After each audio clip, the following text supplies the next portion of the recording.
ఈ రోజు అన్నంకాయ కూర ఎట్లా చేయాలో చూపిస్తా. రెగ్యులర్ గా చేసే అన్నంకాయ కంటే కొంచెం డిఫరెంట్. ఎట్లా చేయాలో చూద్దాం.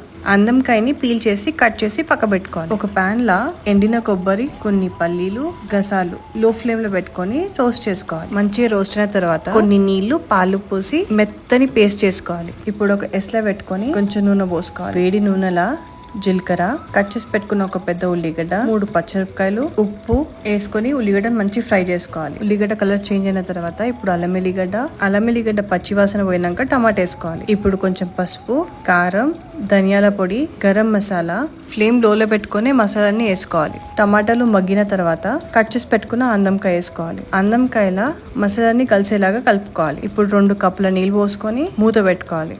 అన్నంకాయ ఉడికిన తర్వాత బ్లెండ్ చేసి పెట్టుకున్న పేస్ట్ వేసుకోవాలి. కొంచెం సేపు మూత పెట్టి ఒక 15 నిమిషాల తర్వాత మూత తీస్తే కూర అంతా దగ్గరకు అవుతుంది. చూపించేలాగా తిగ్గా ఉండాలి కూర. కొత్తిమీరతో గార్నిష్ చేసి సర్వ్ చేయడమే.